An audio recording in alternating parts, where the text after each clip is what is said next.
দীর্ঘ সময়ের খরার পর স্বস্তির বৃষ্টির প্রতীক্ষায় ছিল তেহরানের সাধারণ মানুষ। তারা ভাবছিল এই বৃষ্টি হবে যেমন স্বাভাবিক জল, শীতল, পরিষ্কার এবং প্রাণ সঞ্চয়কারী। কিন্তু সেই স্বপ্ন ছাপিয়ে দিয়ে হঠাৎই আকাশ থেকে নামলো এক ভয়ঙ্কর বাস্তবতা।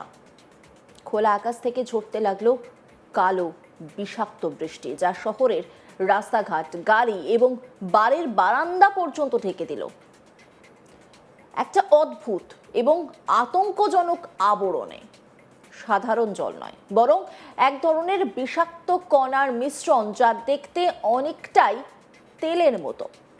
সেই কল্পনার বৃষ্টিকে বাস্তবে পরিণত করলো WHO সেখানকার অধিবাসীদের বাড়ির ভেতরেই থাকার পরামর্শ দিয়েছে। সোশ্যাল মিডিয়া এবং স্থানীয় প্রত্যক্ষদর্শীদের বর্ণনা অনুযায়ী রাতের অন্ধকারে তেহরানের আকাশ যেন কালো ধোঁয়ায় ঢেকে যায়। সেই ধোঁয়া বাতাসে এক তীব্র রাসায়নিক গন্ধ ছড়াচ্ছিল। আগুনের উঁচু শিখা, বিস্ফোরণ এবং তেলের ট্যাঙ্কে লেগে থাকা আগুনের কারণে তৈরি হওয়া ধোঁয়া রাতের আকাশকে অন্ধকার করে দিয়েছিল। স্থানীয় বাসিন্দারা জানিয়েছেন, সকাল থেকে ঘুম থেকে ওঠার পরই তারা এক অদ্ভুত দৃশ্য দেখতে পান। সূর্যের আলোর মতো মনে একেবারেই নয়, কারণ সূর্যের আলো সেখানে ঠিকমতো দেখাই যাচ্ছিল না। এবং সেই মুহূর্তেই শুরু হয় কালো বৃষ্টি। বিশেষজ্ঞরা বলছেন এটি এক বিরল কিন্তু সম্ভাব্য ঘটনা। যখন বড় ধরনের আগুন বা বিস্ফোরণ ঘটে, তখন তাপ এবং ধোঁয়া বাতাসে উত্তোলিত হয়। সেই ধোঁয়া, ছাই এবং রাসায়নিক কণাগুলো মেঘের সঙ্গে মিশে যায়। এরপর যখন বৃষ্টি শুরু হয়, তখন এই দূষিত কণাগুলো বৃষ্টির সঙ্গে মিশে নিচে পড়ে। ফলে বৃষ্টির জল স্বাভাবিক স্বচ্ছতার বদলে কালচে বা তেলের মতো হয়ে যায়। এই ঘটনা বিশেষভাবে বিপজ্জনক হতে পারে যদি এতে উপস্থিত রাসায়নিক কণা মানুষের ত্বক বা শ্বাসনালীতে প্রবেশ করে। তেহরানের কালো বৃষ্টির পেছনের কারণ হিসেবে বিশেষজ্ঞরা মূলত দুটি বিষয়ে ইঙ্গিত করেছেন। প্রথমত, সাম্প্রতিক রাতে শহরের আশেপাশে একাধিক বিমান হামলা চালানো হয়েছে, যার লক্ষ্য ছিল তেল সংরক্ষণাগার এবং রিফাইনারি। এই হামলার পর সেই স্থানগুলোতে ভয়াবহ আগুনের লেলিহান শিখা দেখা যায়। তেলের ট্যাঙ্কে আগুন লাগার ফলে তৈরি হওয়া ধোঁয়া বিশাল, ঘন এবং বিষাক্ত ছিল। দূর থেকে দেখা যাচ্ছিল এই আগুনের ধোঁয়া কয়েক কিলোমিটার দূর থেকে স্পষ্ট। দ্বিতীয়ত, তেল পোড়ার কারণে বাতাসে ছড়িয়ে পড়ে হাইড্রোকার্বন, সালফার ডাই অক্সাইড এবং নাইট্রোজেন অক্সাইডের মতো ক্ষতিকর গ্যাস। এই গ্যাসগুলো আকাশের জলীয় বাষ্পের সঙ্গে বিক্রিয়া করলে তৈরি হয় অ্যাসিড বা অম্ল বৃষ্টি। পিএইচ মাত্রা স্বাভাবিক বৃষ্টির তুলনায় অনেক কম থাকে এমন বৃষ্টিকে বিশেষজ্ঞরা অ্যাসিড রেইন বলছেন। অ্যাসিড বৃষ্টি পরিবেশের জন্যই ক্ষতিকর নয়, মানুষের স্বাস্থ্যের ওপর প্রভাব ফেলে। এই দূষিত বৃষ্টির সঙ্গে শ্বাস প্রশ্বাসের মাধ্যমে শরীরে ক্ষতিকর কণা প্রবেশ করতে পারে, বিশেষ করে যাদের ফুসফুস বা শ্বাসযন্ত্রের সমস্যা আছে, যেমন অ্যাজমা বা দীর্ঘমেয়াদী শ্বাসকষ্ট, তাদের জন্য ঝুঁকি বেড়ে যায়।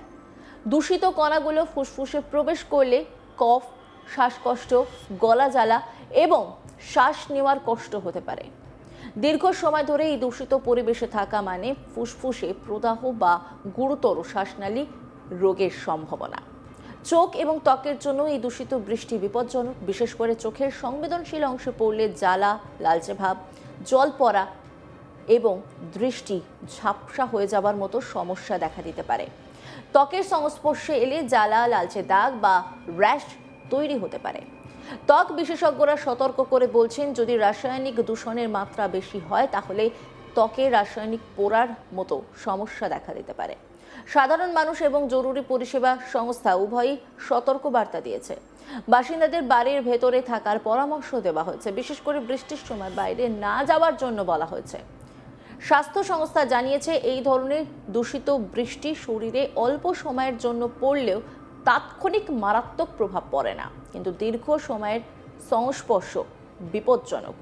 এই ঘটনার প্রভাব শুধুমাত্র তেহরানেই সীমাবদ্ধ নয়।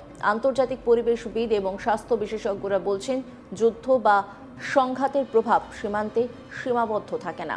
অনেক সময় পরিবেশ, জলবায়ু এবং মানুষের স্বাস্থ্যের উপরও দীর্ঘমেয়াদী প্রভাব পড়ে। এই ধরনের অস্বাভাবিক কালো বৃষ্টি সেই ভয়ঙ্কর প্রভাবেরই উদাহরণ। তেহরানের পরিস্থিতি আরও জটিল।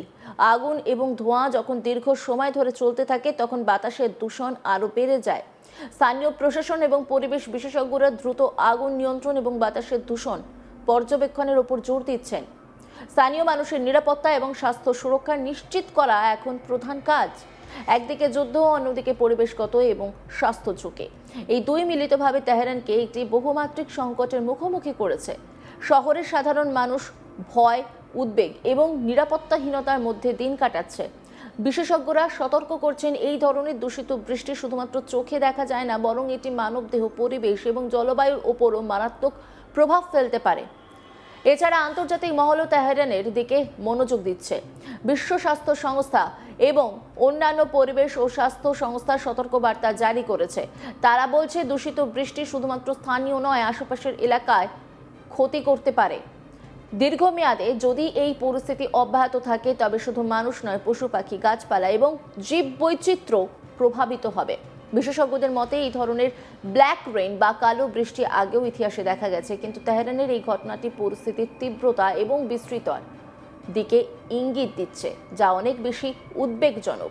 কারণ এখানে শুধু ধোঁয়া বা আগুন নয়, বরং তেলের সংরক্ষণাগার এবং শিল্প অবকাঠামোর সঙ্গে সম্পর্কিত রাসায়নিক দূষণও আছে।